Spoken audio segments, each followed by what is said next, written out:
விஜய் ஒரு டயலாக் ஒன்று கேள்விப்பட்டிருப்பீங்க, இந்த கடையில் அடுப்பு லீக்கிறவெல்லாம் கடுப்பு லீக்கப்படாது, இடுப்பு உடச்சின்னு வேண்டும். அது மாதிரி இன்றைக்கு நான் அடுப்பில் தான் நிற்கிறேன். என்னண்டா ரீசெண்டாக 2 பிரியாணி ட்ரை பண்ணி தான் 2 வெட்டிங்கில். பொதுவாக எங்கள் டாக்கள் வந்து மேசையிலேருந்து தின்னுட்டு போவாங்க, ஆனால் யார் கோக்கி யார் செஃப்னா தெரியாது. இன்றைக்கு தான் அந்த செஃப்பை கண்டுபிடிச்சி. உண்மைக்குமே இவங்களோட குக்கிங் ஸ்டைலே டிஃப்ரெண்ட். அந்த ஆட்கள் செல்வாங்க நாங்கள் டிஃப்ரெண்ட்டாக செய்வோம், நாங்கள் வேற இல்லை செய்வோம். உண்மைக்கும் இவங்க வேறு டிஃப்ரெண்ட் தான் செய்கிறாங்க. என்னென்னு சொன்னால் இன்றைக்கு நாங்கள் நிற்கிற மல்வான ரிசப்ஷன் உள்ள ஒரு பிரியாணி செஞ்சு கொடுக்குறாங்க. Abul Hasan catering, right? Abul sons கேட்டரிங்கில் நாங்கள் நிற்கிறோம். அவனோட வந்து ஒரு 1200 பேருக்குரிய ஒரு பிரியாணி செஞ்சு கொடுக்குறாங்க. இவனோட பிரியாணி வந்து கொஞ்சம் டிஃப்ரெண்ட்டான பிரியாணி. நான் இந்த வீடியோவில் கம்ப்ளீட் ஸ்டோரியை சொல்கிறேன். இனிமே ஒவ்வொரு சண்டேயும் உங்களோட வீட்டில், உங்களோட ஊரில், உங்களோட ஃபங்க்ஷன்ஸில் வரக்கூடிய நேரங்களில் பிரியாணி ஐக்கலாம். அதே போல் அவங்க நிறைய மெனு செய்கிறாங்க. அவங்களோட மூலமாக நீங்கள் பர்சனலி நான் ரெக்கமெண்ட் பண்ணி சொல்கிறேன். நாக்கா செல்வாங்க ரத்தத்தில் சைன் பண்ண வேண்டும். அப்படி நான் பர்சனலாக வந்து ரெக்கமெண்ட் பண்ணுறேன். இவனோட பிரியாணியை உங்களோட ஃபங்க்ஷனுக்கு கொடுங்க. நீங்கள் நிறைய செலவழித்து கல்யாணம் செய்கிறீங்க, ஆனால் கடைசியில் செஃப் வந்து கோக்கி வந்து சாப்பாட்டை அவுளாக்கிட்டு போவார். பர்சனல் ரெக்கமெண்டேஷன் இந்த அபுல் ஹசன் அண்ட் சன்ஸுக்கு வந்து ரெக்கமெண்ட் பண்ணிக்கிறேன். இனிமேல் அபுல் சன்ஸில் நீங்கள் வந்து உங்களோட பிரியாணியை உங்களோட ஃபங்க்ஷன்ஸ் மூலம் புக் பண்ணிக்கோங்க.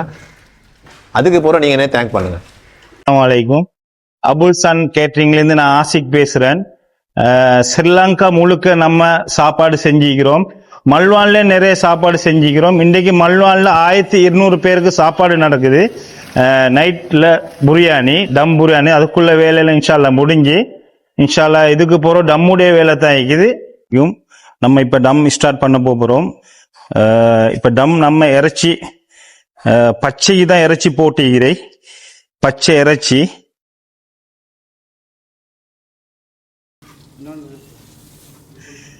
இதுக்கு மேல பச்சை அரிசியும் போட்டு ஃபுல்லா பச்சை இறைச்சிக்கு மேல பச்சை அரிசி போட்டு, இது தான் ஒரிஜினல் டம். இதை சுத்தி மாவொட்டி நம்ம விரவு போட்டு பச்சை டம் அடிச்சு, இதே மாதிரி டம் பிரியாணி எந்த கோக்கிமாரும் செய்யறதில்ல. சில கோக்கிமார் செய்வாங்க, டம் ஆக்கி இறைச்சி ஆக்கி அடிப்பாங்க, சோறை வேக வச்சு அடிப்பாங்க. இது வந்து ஒரிஜினல் டம். இதுதான் டம்முடைய ஒரிஜினல் விஷயம் வந்து இதுதான். நாங்க வந்து காரணத்துக்கு ஒண்ணு கேஸ்ல இந்த டம் அடிக்க கஷ்டம். விரவுல தான் இந்த டம் போடணும். விரவுல போட்டா தான் அந்த டம்முடைய ருசியும் டேஸ்டும் வரும். கேஸ்ல டம் அடிக்க கஷ்டம். இதுல போட்டிக்கு இறைச்சியும் பச்சை, போட்டிக்கு அரிசியும் பச்சை. இது டம் அடிச்சு முடிஞ்சது பிறகு பாருங்க இதோட ஃபினிஷிங் எப்படி என்று, சோறு எப்படி, அதில் உள்ள மசாலா எப்படி என்று கட்டாயம் பாருங்க. உங்களுக்கு யாஃபுமா இதுவும் பச்சை இறைச்சி பச்சை அரிசி போட்டு டம் எடுத்துக்கிறோம். எப்படி இருக்குதுன்னு பாருங்க. இன்ஷா அல்லாஹ் ஃபயர் அடிச்சுதான் அரிசி எல்லாத்தையும் சரி. வணக்கம். மாஷா அல்லாஹ். நாங்கள் சாப்பாடு எதிர்பார்த்த வீடியோ நல்லா செஞ்சுருந்தீங்க. எல்லாம் டேஸ்டாக இருந்துச்சு. அப்போ அந்த ஆட்கள் நல்லா சாப்பிட்டாங்க. மிச்ச சந்தோஷம். அஸ்ஸலாமு அலைக்கும். இஸ்லாம் இவர் வந்து இன்றைய நேரத்தில் எங்களுக்கு தெரியும். ஏற்கனவே நான் 4-5 செஞ்சுக்கிறேன்னா அது சுற்றி எல்லாம் சக்ஸஸாக இருக்குது. பயப்பட தேவையில்லை. எல்லாம் ஹைரா முடிஞ்சு அது மாதிரி ஹைரா வேலையை முடிச்சுட்டே போயிட்டீங்க பாருங்க. அதான் உங்களுள்ள அவங்களோட உள்ள இது சக்ஸஸ். வலைக்கும்.